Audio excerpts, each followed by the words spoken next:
जय हिंद दोस्तों, स्वागत है आपका आपके अपनी YouTube channel PRS academy Prayagraj में। दोस्तों, कल की क्लास में हम लोगों ने साधारण ब्याज को पूरा ढंग से पढ़ लिया है। आज हम जो बात करेंगे वो चक्रवृद्धि ब्याज की बात करेंगे। साधारण ब्याज से क्या होता है उसको समझ लिए हैं, उसके फार्मूले देख लिए हैं और उससे संबंधित जितने भी क्वेश्चन आपके एग्जाम में बनते हैं या जो बन चुके हैं सारे क्वेश्चन को हम अच्छे से देख चुके हैं। आज की जो क्लास होगी स्पेशली वो पूरा डिपेंड होगी किस पे? चक्रवृद्धि ब्याज पे। तो चलिए बात करते हैं चक्रवृद्धि ब्याज क्या होती है। तो आप चक्रवृद्धि ब्याज और साधारण ब्याज को साथ में समझेंगे तो ज्यादा अच्छे समझ में आएगा। आप अच्छे से जानते हैं साधारण ब्याज क्या होता है कि अगर हम किसी को उधार दे दें, सपोज दैट हम किसी को 1000 रुपए उधार दे दें, 1000 रुपए उधार दे दिया और उस पर 10% का ब्याज लगा दिया है। कितने परसेंट? 10% का ब्याज। एक साल का मतलब 10%। तो एक साल का ये 10% निकालेंगे तो परसेंटेज का मतलब होता है 100%। 10% का मतलब क्या होता है? 100। तो 1 0 से 1 0, 1 0 से 1 0, मतलब जो ये 1000 का 10% हिसाब से साल भर का जो ब्याज आएगी वो कितना आएगी? 100 रुपए। इसको हम बोलते हैं साधारण ब्याज। इसको हम क्या बोलते हैं? साधारण ब्याज। अब देखिए, अगर इसी की जगह पे चक्रवृद्धि ब्याज भी हम निकालें, चक्रवृद्धि ब्याज भी निकालें किसका? एक साल का, तो 10% दिया है तो चक्रवृद्धि ब्याज भी ऐसे ही सेम निकलेगा। 1 0 से 1 0, 1 0 से 1 0 बराबर 100 रुपए। ये हम निकाले हैं सिंपल इंटरेस्ट, ये हम निकाले हैं कंपाउंड इंटरेस्ट। मतलब इसका एक चीज है कि साल भर का जो सिंपल इंटरेस्ट और कंपाउंड इंटरेस्ट होता है वो बराबर होता है। जो साल भर का साधारण ब्याज और चक्रवृद्धि ब्याज होती है वो बराबर होती है। लेकिन खेल अब आगे स्टार्ट होगा। आगे स्टार्ट क्या होता है कि जो सिंपल इंटरेस्ट होता है, अगर आप किसी से उधार साधारण ब्याज की दर पे लेंगे तो एक साल का वो 100 रुपए होता है, तो दूसरे साल का जब निकालेंगे तो भी 100 ही रुपए होगा। मतलब ब्याज तो हर साल का सेम ही रहेगा, ब्याज घटेगा बढ़ेगा नहीं। मूलधन आपका है 1000 रुपए और एक साल की ब्याज हो रही है 100 रुपए, तो 2 साल की ब्याज ब्याज हो जाएगी 200 रुपए, 3 साल की ब्याज हो जाएगी 300 रुपए। इसका मतलब जो साधारण ब्याज होता है वो उसमें कंपाउंड, ये जो आपका मूलधन है ये तो मूलधन हो गया, ये तो रहेगा, साथ में ब्याज जुड़ती जाती है। मतलब ब्याज जो होती है सिंपल इंटरेस्ट में वो केवल मूलधन पे लगाया जाता है। किस पे लगाया जाता है? केवल मूलधन पे। लेकिन कंपाउंड इंटरेस्ट में क्या होता है दोस्तों? कंपाउंड इंटरेस्ट में हमने निकाला साल भर का ब्याज 100 रुपए आ गई, तो अब जब दूसरे साल का निकालेंगे तो 1000 का नहीं निकालेंगे, जो दूसरे साल का निकालेंगे ना तो ये पहले 1000 ये है और साथ में जो ब्याज आई है उसको जोड़ देंगे। अब कितना आएगा? 0 0, ये 1100। मतलब अब जब कंपाउंड इंटरेस्ट दूसरे साल का निकालेंगे तो कितना आएगा? 1100 का 10% निकालेंगे। मतलब जब दूसरे साल का कंपाउंड इंटरेस्ट निकालेंगे तो 1100 का 10% निकालेंगे। 2 0 से 2 0 कैंसिल हो गया, 11 का मल्टीप्लाई 10 में करेंगे तो 110 रुपए। तो यहां पर देख रहे हैं सिंपल इंटरेस्ट प्रत्येक साल समान रहता है। अगर एक साल का 100 है तो दूसरे साल का भी 100 रहेगा, तीसरे साल का भी 100 रहेगा, चौथे साल का भी 100 रहेगा। लेकिन कंपाउंड इंटरेस्ट प्रतिवर्ष बदलता रहता है। क्या होता है? प्रतिवर्ष बदलता रहता है। क्यों बदलता रहता है? क्योंकि इसका जो मूलधन है वो भी बदलता रहता है। अभी यहां पर मूलधन 1000 रुपए है, लेकिन यहां पर मूलधन कितना हो गया है? 1100 रुपए। ये क्यों हो गया है? क्योंकि यहां के लिए जो मूलधन होगा वो ये इस मूलधन और ब्याज को जोड़ करके तब यहां का मूलधन बनेगा। इसका मतलब कंपाउंड इंटरेस्ट उसको कहते हैं, चक्रवृद्धि ब्याज उसको कहते हैं जो ब्याज पर ब्याज लगाते हैं। देखिए इस ब्याज पर यहां ब्याज लग रही है, इसलिए ये जो चक्रवृद्धि ब्याज होती है हमेशा बढ़ती जाती है, लेकिन जो सिंपल इंटरेस्ट रहता है वो हमेशा फिक्स बना रहता है। ये दोनों में अंतर है चक्रवृद्धि ब्याज और साधारण ब्याज में। साधारण ब्याज ज्यादा आसान होता है। तो आप समझ सकते हैं कि अगर किसी से आप उधार ले रहे हैं तो क्लियर कर लीजिए कि वो कैसे ब्याज लेगा, चक्रवृद्धि ब्याज के हिसाब से लेगा कि साधारण ब्याज के हिसाब से लेगा। क्योंकि जो चक्रवृद्धि ब्याज होती है वो ब्याज के ऊपर ब्याज होता है।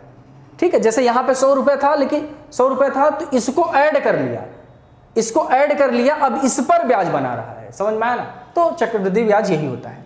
अब यहाँ पर चक्रवृद्धि ब्याज निकालने के लिए कैसे निकालेंगे एग्जाम में, ये तो प्रति वर्ष 1 साल का तो हम निकाल लेंगे, लेकिन अगर ऐसे आपसे पूछ ले कि 2 साल का निकालो, 5 साल का निकालो, तो आप ऐसे डायरेक्ट तो करेंगे नहीं, पहले 1 साल का निकालेंगे, फिर इसको बनाकर दूसरे साल का निकालेंगे, फिर तीसरे साल का निकालेंगे, फिर चौथे साल का निकालेंगे, ऐसे तो निकालेंगे नहीं। तब इसके लिए एक सूत्र है। क्या सूत्र है? देखिए चक्रवृद्धि ब्याज का कोई, यहां पर पहले देख लीजिए, ये पहला सूत्र जो है चक्रवृद्धि मिश्रधन का है। किसका सूत्र है? चक्रवृद्धि मिश्रधन। बराबर क्या होता है? मूलधन होता है 1 प्लस दर बटे 100 अपान और होल पावर समय होता है। एक बार क्वेश्चन तो क्या हुआ था, केवल यही पूछ लिया था चक्रवृद्धि ब्याज का सूत्र लिखिए तथा इनके सारे टर्म को एक्सप्लेन करना था। मतलब इसका सूत्र लिखना था a बराबर P1 प्लस R अपान 100 और होल पावर t। ये सूत्र केवल इतना लिखना था और आपको बताना था कि a का मतलब क्या होता है, p का मतलब क्या होता है, r का मतलब क्या होता है, t का मतलब क्या होता है। कुछ नहीं करना था, बस इस सूत्र को लिखना था और a बराबर चक्रवृद्धि मिश्रधन, p बराबर मूलधन, r बराबर दर होता है, 100 से कोई मतलब नहीं है, t बराबर क्या होता है, समय होता है। आपका यही क्वेश्चन 2 नंबर का पूछा गया था। अब देखिए ये सूत्र लगाकर आप क्या निकालेंगे? मिश्रधन निकालेंगे। क्या निकालेंगे? मिश्रधन। तो आपसे क्वेश्चन 2 प्रकार से पूछा जा सकता है कि आप दे देगा, पूरा क्वेश्चन दे देगा, उसके बाद बोलेगा कि चक्रवृद्धि मिश्रधन निकालिए। कि अगर बात करता है चक्रवृद्धि मिश्रधन निकालिए, देखिए मिश्रधन बोलेगा तो वो साधारण ब्याज का चला जाएगा नॉर्मली, लेकिन अगर चक्रवृद्धि मिश्रधन बोल रहा है तो इसका मतलब यह है कि केवल इतना आप निकाल देंगे, a का मान, a फॉर अमाउंट निकाल देंगे तो वो चक्रवृद्धि मिश्रधन हो जाएगा इस सूत्र से। समझ में आया? और आप ये कंफ्यूज होंगे कि सर मिश्रधन यहां भी है, मिश्रधन साधारण ब्याज में भी है, तो कैसे हम समझेंगे कि हमको साधारण ब्याज का मिश्रधन निकालना है कि चक्रवृद्धि ब्याज का? तो दोस्तों आप डरिए नहीं, क्वेश्चन में साफ साफ बोल देगा कि जो ब्याज है वो साधारण ब्याज है कि चक्रवृद्धि ब्याज है। अभी जब क्वेश्चन लेंगे तो वहां पर आपको पूरा चीजें क्लियर हो जाएगी। तो ये हुआ। अब देखिए, लेकिन कभी क्वेश्चन ये भी पूछ सकता है कि चक्रवृद्धि ब्याज निकालिए। जो चक्रवृद्धि ब्याज निकालने का जो सूत्र है वो है चक्रवृद्धि मिश्रधन माइनस मूलधन। क्या? चक्रवृद्धि मिश्रधन माइनस मूलधन। अतः अगर आपको कोई क्वेश्चन में बोल दिया है कि चक्रवृद्धि ब्याज निकालिए, तो चक्रवृद्धि ब्याज निकालने के लिए पहली चीज आपको चक्रवृद्धि मिश्रधन निकालना पड़ेगा इस सूत्र से। क्या करना पड़ेगा? चक्रवृद्धि मिश्रधन निकालना होगा इस सूत्र से और फिर माइनस कर देना होगा मूलधन को। मतलब पहले ये निकालिए, इसकी वैल्यू रखिए और मूलधन की वैल्यू रखिए, माइनस करने पर क्या आएगा, तब जाकर आपका कंपाउंड इंटरेस्ट निकलेगा। तो ये दोनों फार्मूले को बहुत अच्छे से दिमाग में रखिएगा। ये फार्मूला आपके एग्जाम में पूछा जा सकता है, तो ये भी पूछा जा सकता है, तो आप बिल्कुल इसको इग्नोर मत करिएगा। स्क्रीनशॉट लीजिए, फिर हम इसके क्वेश्चन की बात करते हैं कि कैसे कैसे क्वेश्चन इसमें पूछे जाते हैं। स्क्रीनशॉट लीजिए। चलिए दोस्तों, आपके सामने फर्स्ट क्वेश्चन है चक्रवृद्धि ब्याज का। क्या है कि 600 रुपए का प्रतिवर्ष वार्षिक ब्याज की दर से 2 वर्ष का चक्रवृद्धि मिश्रधन ज्ञात करना है। देख लिया, डायरेक्ट आपसे बोल रहा है कि चक्रवृद्धि मिश्रधन ज्ञात कीजिए। तो आप जानते हैं कि चक्रवृद्धि मिश्रधन का जो सूत्र होता है, जो चक्रवृद्धि मिश्रधन हमको निकालना है चक्रवृद्धि मिश्रधन। तो देखिए इसका जो सूत्र होता है पहले उसको दिमाग में रख लीजिए। क्या होता है? यहां पर होता है मूलधन को P से हम डिनोट कर दें, 1 प्लस R अपान 100 होता है और पावर में T होता है। इसका मतलब यह है कि अगर चक्रवृद्धि मिश्रधन हमको निकालना है तो हमारे पास मूलधन होना चाहिए, रेट होना चाहिए और टाइम होना चाहिए। तो इसके लिए देखिए यहां पर दिया क्या क्या है, तो 600 रुपए का, इसका मतलब ये P का मान दिया है, मतलब P का मान दे दिया है कितना, 600 रुपए। अब आगे बढ़िए, 600 रुपए का प्रतिवर्ष वार्षिक ब्याज की दर से 2 वर्ष का, कितने साल का, 2 वर्ष का, तो इसका मतलब ये T का मान दे रहा है, T बराबर दे दिया है 2 साल। ओके, 2 साल का चक्रवृद्धि ज्ञात करना है, चक्रवृद्धि मिश्रधन ज्ञात करना है प्रति वार्षिक ब्याज की दर से। वार्षिक ब्याज की दर से मतलब 1 साल की दर से। तो चलिए करते हैं। तो यहां पर क्या करेंगे, तो ये मिश्रधन का फार्मूला, क्या ये फार्मूला है, इसी फार्मूले में क्या करेंगे आप यहां पर रख देंगे। अब देखिए रेट क्या है, रेट है तुम्हारा 600 रुपए का एक सेकेंड, 5%, रेट यहाँ पर नहीं है इसीलिए कंफ्यूज हो रहा था। 600 रुपए का 5% वार्षिक, मतलब आर का भी मान दिया है, आर का मान दिया है 5%। अब देखिए आपको P का मान पता चल गया, T का मान पता चल गया, R का मान पता चल गया, इस फार्मूले में रखिए, आंसर निकालिए। तो देखिए इसको हम A से डिनोट करते हैं, तो A बराबर क्या हो जाएगा, P का मान कितना है 600, तो 600 रुपया हो जाएगा। 1 प्लस R का मान कितना है 5 है, तो 5/100 हो जाएगा, और अपान में T मतलब 2 साल, तो यहाँ पर 2 हो जाएगा। ठीक है, अब यहाँ से अगर आप ध्यान से देखें तो 5 से 100 कट जाएगा, 5 1 जा 5, और ये 20 बार में, समझ में आया। अब यहाँ पर देखिए बच क्या रहा है, ये 600 रहेगा, यहाँ पर आपको समझना है। यहाँ पर देखिए 1 है, अगर इसको हम ऐसे लिख लें 1/1 लिख सकते हैं, क्योंकि इसके नीचे कुछ नहीं तो 1 लिख सकते हैं, प्लस है आप प्लस कर दीजिए। यहाँ पर 1 बचा है तो 1/20, 1/20 के पावर 2। चलिए ये 600 है। अब ये भिन्न का जोड़ बन रहा है, तो इन दोनों का आप एलसीएम लेंगे, तो जब इन दोनों का एलसीएम लेंगे तो कितना आएगा, 20 आएगा। इन दोनों का एलसीएम लेंगे तो 20 आ जाएगा। अब 1 से क्या करेंगे, 20 को डिवाइड करेंगे तो 20 बार जाएगा, तो 20 का मल्टीप्लाई 1 में करेंगे तो 20 आएगा, प्लस 20 से क्या करेंगे, इसको डिवाइड करेंगे तो 1 बार जाएगा, जितनी बार जाता है उतने ऊपर मल्टीप्लाई कर देते हैं, 1 से मल्टीप्लाई करेंगे तो 1 हो जाएगा। इसका मतलब ये क्या हो जा रहा है, 600 और ये पावर 2 है, पावर 2 यहाँ पे करिए, 20 और 1 कितना होता है दोस्तों, 21 होता है, तो 21/20 के पावर 2। यहां तक समझ में आया। अब देखिए इधर देखते हैं, अब हमको A निकालना है, तो A बराबर देखिए, A बराबर ये 600 है, इसको लिखा रहने दीजिए, 600 मल्टीप्लाई, देखिए ये 21/20 के पावर 2 है, मतलब स्क्वायर है तो इसको 2 बार मल्टीप्लाई कर लेंगे, तो इसको हम ऐसे लिखेंगे 21/20 मल्टीप्लाई 21/20, इसको हम इस प्रकार से लिखेंगे। तो चलिए ये 0 से ये 0 कैंसिल, ये 0 से ये 0 कैंसिल। अब देखिए बच रहा है 2 से इसको काटेंगे तो 3 आएगा, आ गया 3। अब इसका मतलब यह है कि 21 21 3 बच रहा है, क्या है बच रहा है, अगर 21 का मल्टीप्लाई 3 में कर देंगे तो 3 1 जा 3 और 3 2 जा 6, 63 हो गया। 63 मल्टीप्लाई कितना हो रहा है 21, नीचे क्या है 2 बचा है तो 2, इसका मतलब 63 और 21 का मल्टीप्लाई कर लीजिए और 2 से भाग दीजिए, तो 63 और 21 का आप क्या करेंगे मल्टीप्लाई कर लीजिए, 3 आएगा 6 आएगा 6 आएगा और यहाँ पर 12 आ जाएगा।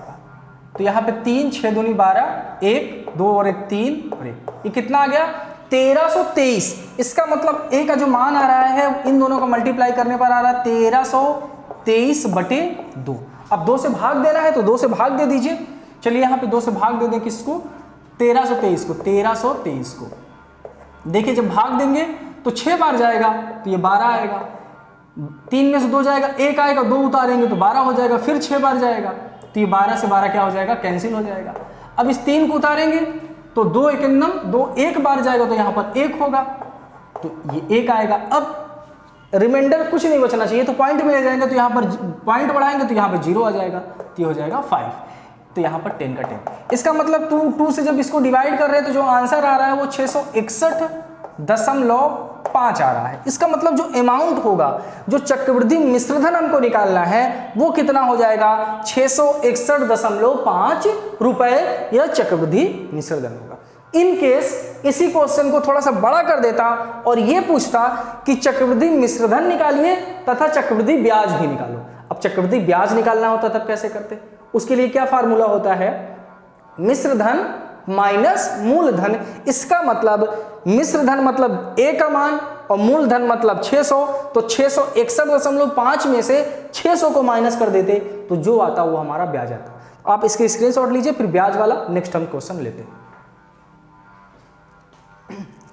चलिए दोस्तों सेकंड क्वेश्चन लेते हैं। देखिए क्या है, 2560 का 12.5% वार्षिक ब्याज की दर से 4 वर्ष का चक्रवृद्धि ब्याज ज्ञात करना है। इसमें क्या निकालना है चक्रवृद्धि ब्याज निकालना है। तो देखिए, तो सबसे पहले अगर चक्रवृद्धि ब्याज निकालना है तो अपने दिमाग में समझ जाइएगा कि जब आपसे क्वेश्चन में बोले कि चक्रवृद्धि ब्याज निकालिए, तो चक्रवृद्धि ब्याज निकालने के लिए जब भी बोलेंगे तो सबसे पहले आप उसको चक्रवृद्धि मिश्रधन निकालेंगे, तब जाके ब्याज निकलेगा। डायरेक्ट ब्याज निकालने का कोई भी सूत्र नहीं है। अगर हमको ब्याज निकालना है, चक्रवृद्धि ब्याज निकालना है, उसके लिए सबसे पहले हमको चक्रवृद्धि मिश्रधन निकालना होगा। चक्रवृद्धि मिश्रधन निकालने के बाद जो है हम चक्रवृद्धि ब्याज निकाल पाएंगे। तो चलिए सबसे पहले हम चक्रवृद्धि मिश्रधन निकालने की बात करते हैं। तो जो जो दिया है उसको लिख लीजिए। यहाँ पर देखिए P का मान कितना दिया है, P बराबर दिया है 2560 रुपये, P बराबर 2560 रुपये। उसके बाद आपको दिया गया R का मान कितना दिया है, R का मान दिया है 12.5% वार्षिक ब्याज की दर से। तो 12.5 है, तो 12.5 को अगर आप सही करेंगे तो 12 दूना 24 और एक कितना हो जाएगा 25/2, कितना हो जाएगा 25/2% हो जाएगा। ओके, अब 4 वर्ष का समय का मान कितना दे दिया है, समय का मान दे दिया है 4 वर्ष। तो हमारे पास 3 ये चाहिए, तीनों हमको पता चल गया है। तो अब हम अमाउंट निकाल देंगे, चक्रवृद्धि ब्याज निकाल देंगे, मिश्रधन निकालेंगे। तो फार्मूला क्या होता है, P1 + R/100 पावर में T होता है। चलिए रख देते हैं वैल्यू। तो P का मान कितना है 2560 है, तो 2560 रखते हैं। 1 है प्लस R का मान कितना दिया है 25/2, तो ये 25 यहां पर 2 करेंगे और मल्टीप्लाई 100 के पावर। T का मान कितना है, T का मान है 4, तो यहां पर आप 4 कर देंगे। समझ में आया कि नहीं, ऐसे करेंगे। ये 25/2 है तो 25 तो ऊपर रहेगा और ये 2 क्या आ जाएगा 100 के में आ जाएगा। ये कल हम समझा चुके हैं आपको ऐसे क्यों होता है। 2560 है, ये 1 प्लस यहां पर ध्यान से देखेंगे तो 25 से इसको काट दिया जाए तो 25 चौका 100 होता है, तो कर देंगे 1 प्लस, ऊपर कुछ नहीं बचा, ऊपर 1 ही बचा है और 4 का मल्टीप्लाई 2 में करेंगे तो 8 होगा। 8 के पावर कितना हो जाएगा 4 हो गया, 8 के पावर 4। अब अगर इसको ध्यान से सॉल्व करेंगे तो 2560 होगा और अगर इसको ध्यान से अगर आप सॉल्व करेंगे तो ये एलसीएम होगा इसका 8 और 1 से 8 को डिवाइड करेंगे तो 8 आएगा, तो 8 + 1 होगा। कितना होगा 8 + 1। इसको और सॉल्व करेंगे तो 2560 और यहां पर 8 और 1 कितना होगा 9/8 हो जाएगा। पावर 4 चल रही है, पावर 4 लगा दीजिए, यहां भी पावर 4, यहां भी पावर 4। आगे देखिए, अब इसको जब आगे सॉल्व करेंगे तो अमाउंट निकाल लेना। तो A बराबर यहां पर P का मान कितना है 2560 मल्टीप्लाई यहां बच क्या रहा है 9/4 के पावर 4 है, तो इसका मतलब ये होगा, हाँ ठीक 9/8। तो इसका मतलब ये होगा कि 9/8 मल्टीप्लाई 9/8 मल्टीप्लाई 9/8 मल्टीप्लाई 9/8। इसका मतलब यही होगा, क्योंकि 9/8 के पावर 4 है तो इसका मतलब 4 बार इसका गुणा करेंगे, तो इसका 4 बार हमने गुणा कर दिया। कैलकुलेशन यहां पर थोड़ा सा आपको ध्यान में रखना है, बाकी कोई भी दिक्कत नहीं है। अब देखिए 8 से इसको क्या कर दीजिए, डिवाइड कर दीजिए। 8 × 24 होगा, 1 बचेगा तो 16 हो जाएगा। 8 दूनी 16, ये 0 320 हो गया। फिर इस 8 से इसको काट दीजिए, 8 चौक 32 होगा, 0 बच रहा है, 0 आप लगा दीजिए, मतलब 40 हो गया। अब इस भी 8 से ये 40 कट जाएगा, 8 × 5 = 40 हो गया, कट गया। बचा क्या है ऊपर बच रहा है 5 मल्टीप्लाई 9 मल्टीप्लाई 9 मल्टीप्लाई 9 मल्टीप्लाई 9/8 ये बच रहा है। 5 मल्टीप्लाई 9 मल्टीप्लाई 9 मल्टीप्लाई 9 मल्टीप्लाई 9 अपान कितना बच रहा है 8। अगर इसको आप सॉल्व करेंगे, इसका पूरा मल्टीप्लाई कर लीजिए और 8 से भाग देंगे तो इसका जो आंसर आएगा वो 4100.625 आएगा। इसका आप सॉल्व कर लीजिएगा, ये मल्टीप्लाई कर लीजिएगा और 8 से डिवाइड करेंगे तो इसका जो आंसर आएगा वो आएगा 4100.625। ये आपका क्या आया है, ए आया है, मतलब ये आया है आपका मिश्रधन। कैसा मिश्रधन, चक्रवृद्धि मिश्रधन। लेकिन हमको चक्रवृद्धि मिश्रधन नहीं चाहिए, हमको चाहिए चक्रवृद्धि ब्याज, मतलब कंपाउंड इंटरेस्ट हमको चाहिए। तो कंपाउंड इंटरेस्ट का हम अच्छे से फार्मूला जानते हैं क्या, कंपाउंड इंटरेस्ट का फार्मूला क्या होता है, उसमें होता है A - P, जहां पर A क्या होता है चक्रवृद्धि मिश्रधन होता है और P क्या होता है आपका मूलधन होता है।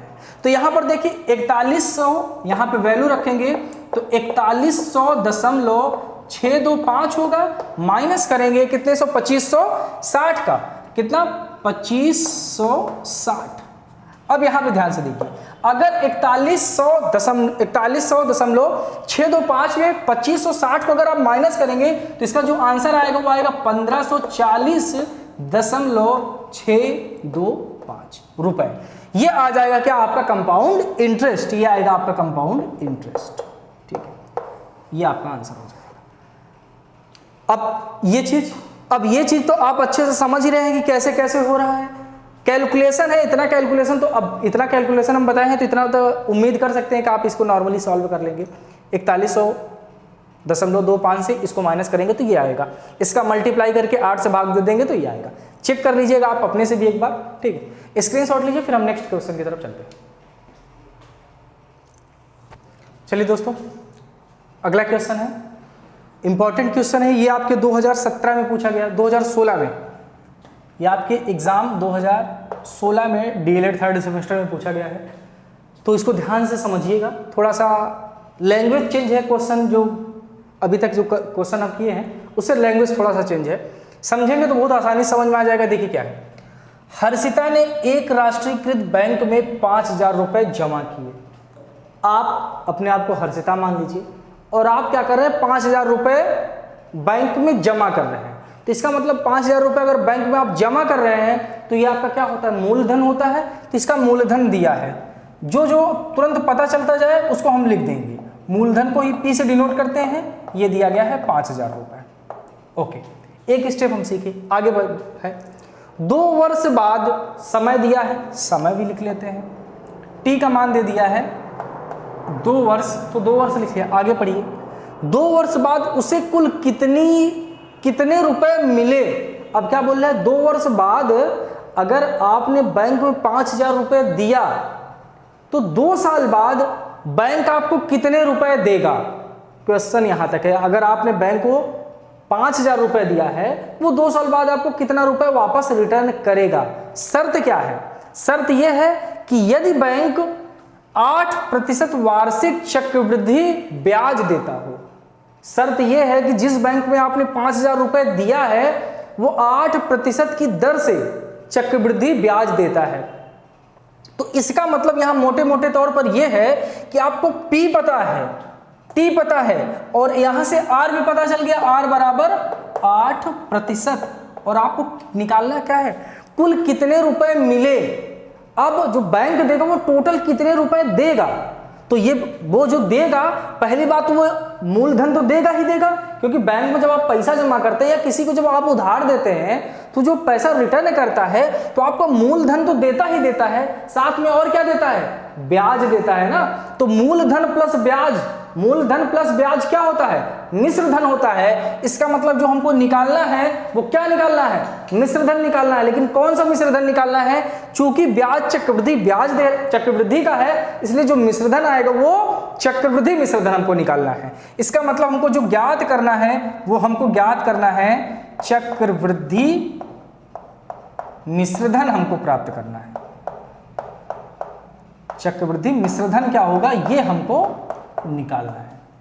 तो चक्रवृद्धि मिश्रधन का डायरेक्ट हमारे पास सूत्र है, क्या सूत्र है, सूत्र है A बराबर P1 प्लस R अपान 100 अपान में T। स्मॉल करिए, कैपिटल करिए, डजंट मैटर। अब यहां पर देखिए P है, P का मान कितना दिया है, 5,000 दिया है, तो आप यहां पर 5,000 रख दीजिए। अब केवल वैल्यू को इसमें रखिए, आंसर आ गया आपका। 1 प्लस R का मान कितना है, R बराबर 8% है, 8%, तो 8/100 कर देंगे हम यहाँ पर। और T का मान कितना दिया है, T बराबर 2 साल है, तो यहाँ पर हम 2 साल कर देंगे। ओके, अब ये इसको काट लेंगे तो कट जाएगा, तो 4 से अगर इसको काटेंगे तो 2 बार में कटेगा, 4 से इसको काटेंगे तो 25 बार में कटेगा। कितना, 25। तो ये बच रहा है कितना, ये देखिए 5,000 1 प्लस ये कितना है, 2/25 है, 2/25 आप एक बार इसको लिख लीजिए। अब देखिए इधर सॉल्व कर देते हैं। हमको अमाउंट निकालना है, चक्रवृद्धि मिश्रधन निकालना है, तो A बराबर क्या हो जाएगा, यहां पर 5,000 है तो हम 5,000 करेंगे, फिर ब्रैकेट लगाइए, यहां से एलसीएम ले लीजिए, इसके नीचे कुछ नहीं है तो 1 होगा, तो इसका एलसीएम 25 हो जाएगा, तो ये 25 करेंगे, ठीक है। 1 से 25 को डिवाइड करेंगे। अब अगर डायरेक्ट हम करेंगे तो देखिए यहाँ पर 25 आएगा, इसके जगह 25 आएगा और 2 27 आएगा। तो हम इसको अगर डायरेक्ट करें तो ये हो जाएगा 27/25, और इसकी पावर में कितना है, 2 है, तो 2 यहाँ भी लगाइए, 2 यहाँ भी लगा दीजिए। अब इसी को सॉल्व करना है आपका, तो देखिए ये हो जाएगा 5,000 मल्टीप्लाई, ये 2 बार है तो इसका 2 बार मल्टीप्लाई कर देंगे, 27/25 मल्टीप्लाई 27/25, इसका ये हो जाएगा मल्टीप्लाई। ओके, अब देखिए 25 से अगर इसको हम काटेंगे तो 25 दूना 50 होगा, ये 200 हो जाएगा, इससे इसको काटेंगे तो 25 चौका 100, 25 अट्ठे दो, ये होगा 200। अब ये बच कितना रहा है, ये बच रहा है 8 मल्टीप्लाई 27 मल्टीप्लाई 27। अब देखिए ये हो गया। अब देखिए ये इतना है तो आप इसका मल्टीप्लाई करेंगे तो 5832 आएगा। आप 27 का और 27 का मल्टीप्लाई 8 में करेंगे तो जो आंसर आएगा वो 5832 आएगा। लेकिन चलिए इसको मल्टीप्लाई कर लेते हैं। ये दिया गया आपका 27, तो 27 और 27 का पहले आप मल्टीप्लाई कर लीजिए। तो 27 का 7 7 49, 49 का 9 होगा, 4 कैरी करेंगे, 7 दूनी 14, 14 4 कितना हो जाएगा 18 हो जाएगा। 7 इसका मल्टीप्लाई करेंगे तो 7 दूनी 14, 14 का 4 होगा, 1 कैरी करेंगे, 2 दूनी 4 और 1 कितना होगा 5 होगा। ये 9 और 8 4 12 का 2, 1 कैरी करेंगे तो 2 यहाँ पर हो जाएगा और 5 2 7। इसका मतलब 27 और 27 का मल्टीप्लाई कर रहे हैं तो जो आंसर आ रहा है वो आ रहा है 729। अब 729 का आप क्या कर दीजिए 8 में मल्टीप्लाई करेंगे तो ये आएगा 5832। आप मल्टीप्लाई करके चेक करेंगे तो कितना आएगा 5832। तो इसका जो आंसर आ रहा है वो कितना आ रहा है 5832 रुपए। इसका मतलब ये है कि हर्षिता को जो बैंक है 2 साल बाद कितना रुपए वापस करेगा 5832 रुपए। और इसी क्वेश्चन से आप ये भी समझ सकते हैं अगर इस क्वेश्चन का हम साधारण ब्याज से सॉल्व करेंगे तो ये कम मिलेगा। चक्रवृद्धि ब्याज में क्या होता है पैसा ज्यादा मिलता है। क्यों ज्यादा मिलता है आप याद रखिएगा। चक्रवृद्धि ब्याज कोई आपसे अगर पूछे कि चक्रवृद्धि ब्याज हो केवल बताओ तो आप बोलिएगा चक्रवृद्धि ब्याज जो होती है ना वो ब्याज के ऊपर ब्याज लगता है, जबकि ऐसा होना नहीं चाहिए। ब्याज के ऊपर ब्याज नहीं लगना चाहिए, लेकिन चक्रवृद्धि ब्याज का रूल यही है कि ब्याज के भी ऊपर ब्याज लेता है। ब्याज का जो मतलब होता है ना वो ब्याज जो होता है मूलधन पे लगना चाहिए। ब्याज जो होना चाहिए मूलधन पे लगना चाहिए, लेकिन मूलधन पर ब्याज केवल सरल ब्याज में लगता है, लेकिन चक्रवृद्धि ब्याज में क्या होता है ब्याज के भी ऊपर ब्याज लगता है। इसीलिए चक्रवृद्धि ब्याज जो होती है महंगी पड़ती है। आप ये चीज को समझिएगा। ये देखिए ये आपका क्वेश्चन एग्जाम में आया गया क्वेश्चन है और इससे कठिन क्वेश्चन आपका चक्रवृद्धि ब्याज से नहीं पूछा गया है, ना तो आगे पूछा जाएगा। स्क्रीनशॉट लीजिए, फिर हम नेक्स्ट क्वेश्चन की बात करते हैं। चलिए दोस्तों अगला क्वेश्चन लेते हैं और ये जो क्वेश्चन है आपके एग्जाम 2017 डीएलएड में पूछा गया है। और क्वेश्चन कैसा है एकदम 54 का क्वेश्चन है। देखिए क्या है 5000 रुपए का 10% वार्षिक ब्याज की दर से 3 वर्ष का चक्रवृद्धि ब्याज ज्ञात करना। सिंपल सी चीज है, चक्रवृद्धि ब्याज ज्ञात करना है। तो आपके दिमाग में यह आना चाहिए कि अगर हमको चक्रवृद्धि ब्याज ज्ञात करना है तो सबसे पहले हमको चक्रवृद्धि मिश्रधन निकालना होगा। जैसे हम चक्रवृद्धि मिश्रधन निकाल लेंगे हम ब्याज बहुत आसानी से निकाल पाएंगे। तो जब भी कभी चक्रवृद्धि ब्याज निकालना हो तो सबसे पहले आप चक्रवृद्धि मिश्रधन निकालेंगे। तो चक्रवृद्धि मिश्रधन के लिए आपको किस किस चीज की जरूरत पड़ती है, मूलधन की जरूरत पड़ती है, रेट ऑफ इंटरेस्ट की जरूरत पड़ती है एंड टाइम की जरूरत पड़ती है। तो यहाँ से जो चीजें दी गई उसको लिख लीजिए। यहाँ से देखिए मूलधन कितना दिया है, प्रिंसिपल कितना दिया गया है P बराबर 5000 रुपए, तो ये 5000 रुपए हो गया। आगे रेट ऑफ इंटरेस्ट कितना दिया है, मतलब R का मान, दर कितना दिया है 10% दिया है तो ये 10% हो जाएगा। देन उसके बाद टाइम कितना दिया है, टाइम 3 वर्ष दिया है तो ये बराबर 3 वर्ष। ये हम निकाल लिए। अब हमको निकालना है कंपाउंड इंटरेस्ट निकालना है। तो कंपाउंड इंटरेस्ट के लिए सबसे पहले हमको क्या चाहिए, मिश्रधन चाहिए ना। तो मिश्रधन अमाउंट निकालते हैं। तो फॉर्मूला क्या होता है, A बराबर P1 प्लस R/100 पावर में क्या होता है T होता है। चलिए P का मान कितना है 5000 है, आप 5000 कर दीजिए। 1 है प्लस R का मान कितना है 10, तो 10 बटे कितना हो जाएगा 100। T का मतलब क्या होता है 3। अब कभी ये कंफ्यूज मत हो जाइएगा आपकी सर R का मान तो 10% होता है और प्रतिशत का मतलब हम जानते हैं कि जैसे 10% का मतलब क्या होगा, 10% का मतलब जैसे हम ये बोले कि 10% का क्या मतलब होता है, तो 10% का मतलब होता है 10/100, यही मतलब होता है ना। तो सर ये बताइए कि आप हमेशा 10 को लिखते हैं, प्रतिशत गायब कहाँ कर देते हैं।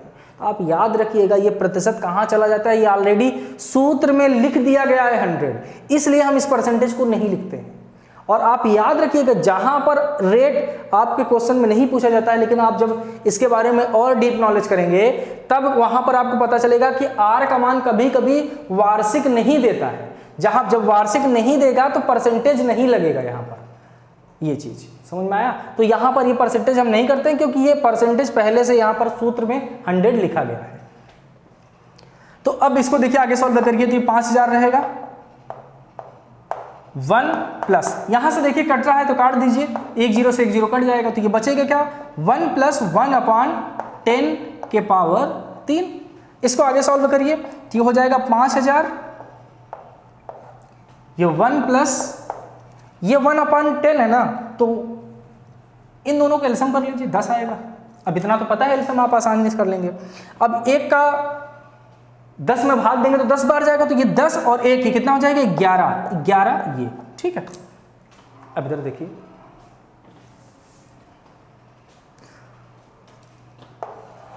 हमको निकालना क्या है ए का मान, अमाउंट निकालना है तो ए बराबर क्या हो जाएगा, देखिए ये 5000 है तो 5000 कर दीजिए, 5000 मल्टीप्लाई, देखिए 11/10 के पावर कितनी है 3 है तो इसको 3 बार मल्टीप्लाई करना है तो 11/10 मल्टीप्लाई 11/10 मल्टीप्लाई 11/10 1 2 3 1 2 3 0 से 3 0 कट गया। बच कितना रहा है, बच रहा है 5 मल्टीप्लाई 11 मल्टीप्लाई 11 मल्टीप्लाई 11, इनका आपस में मल्टीप्लाई करना है। इन दोनों का अगर मल्टीप्लाई करेंगे तो 11 × 5 = 55 होगा, मल्टीप्लाई अगर 11 का मल्टीप्लाई करेंगे तो कितना हो जाएगा 121 हो जाएगा। अब 121 का मल्टीप्लाई आप 55 में कर लीजिए, देखिए आंसर कितना आता है। तो यहाँ पर देखिए 121 का मल्टीप्लाई करना है हमको 55 में, तो 5 1 जा 5 5 2 जा 10 10 का 0 1 कैरी होगा, 5 1 जा 5 और 1 6, ओके। 5 का अब फिर करेंगे तो यही नंबर रिपीट हो जाएंगे, ऐड कर लीजिए 5 होगा 5 होगा 6 होगा 6 होगा, मतलब 66 और 55। इसका आंसर करने पर कितना आ रहा है 66 एंड 55, मतलब 6655 आ रहा है। क्या आ रहा है, अमाउंट आ रहा है। ये हमको नहीं निकालना है, हमको निकालना है चक्रवृद्धि ब्याज। अभी हम निकाले हैं चक्रवृद्धि मिश्रधन, तो चक्रवृद्धि मिश्रधन से चक्रवृद्धि ब्याज कैसे निकलता है, क्योंकि हम सूत्र जानते हैं जो कंपाउंड इंटरेस्ट का सूत्र होता है वो होता क्या है, वो होता है a माइनस पी। तो a का मान कितना निकाले हैं 6655, ये a का मान निकाले हैं, माइनस p का मान कितना है 5000 है तो माइनस p का मान 5000। इसका मतलब अगर 6655 में से 5000 को हम माइनस कर देंगे तो हमारा क्या निकल आएगा चक्रवृद्धि ब्याज। तो माइनस कर दीजिए, ये दिया गया 5000 माइनस कर दीजिए, ये देखिए 5 5 6 में से 5 कितना आ जाएगा 1655 रुपए, कितना 1655 रुपए ये आ जाएगा आपका कंपाउंड इंटरेस्ट, ठीक है। तो इसका जो आंसर आएगा वो कितना आ जाएगा 1655 रुपए। तो इस प्रकार का वो जो क्वेश्चन है चक्रवृद्धि ब्याज निकालना है इसका, तो जो चक्रवृद्धि ब्याज आएगी वो कितना आएगी 1655। देख लीजिए आपके एग्जाम में किस प्रकार का क्वेश्चन बनता है, केवल फार्मूले पर रखना है। हम एक चीज एकदम गारंटी के साथ कह सकते हैं कि अगर आपको पूरे फार्मूले याद है और वैल्यू क्या है ये समझ जा रहे हैं तो कोई क्वेश्चन करने में दिक्कत ही आने वाली नहीं है। डीएलएड में बहुत ज़्यादा महारत भरे क्वेश्चन नहीं आते हैं, ऐसा क्वेश्चन नहीं आते कि आपको बहुत ज़्यादा सोचने की जरूरत होगी, नहीं, बिल्कुल गलत है। आप केवल अगर आपको फार्मूले अच्छे से पता है तो और उनका यूज आपको अच्छे से आता है, कैलकुलेशन आपको अच्छे से आता है, तो आपको क्वेश्चन करने में कोई भी दिक्कत आने वाली नहीं। अभी भी देखिए, अब हम ये कह सकते हैं कि जो साधारण ब्याज और चक्रवृद्धि ब्याज का जो चैप्टर है आपका, जितने प्रकार से आपको क्वेश्चन बने हैं या बन सकते हैं, बने हैं की अगर बात करें तो सारे टाइप हम बता चुके हैं, साधारण ब्याज का भी चक्रवृद्धि ब्याज का भी। लेकिन हम चक्रवृद्धि ब्याज को भी खत्म नहीं करेंगे, इसका एक लेक्चर हम और लेंगे, वो क्वेश्चन लेंगे जो आपके एग्जाम में हो सकता है आ जाए, क्योंकि डीएलएड के बुक में उस टाइप के क्वेश्चन हैं लेकिन अभी तक वो एग्जाम में पूछे नहीं गए हैं, तो मे भी हो सकता है क्वेश्चन आ सकते हैं। तो कल की क्लास में एक बार और 4-5 क्वेश्चन हम देख लेंगे, उसके बाद हम नेक्स्ट चैप्टर की तरफ करेंगे, ठीक है। तो दोस्तों आज के लिए इतना ही, थैंक यू।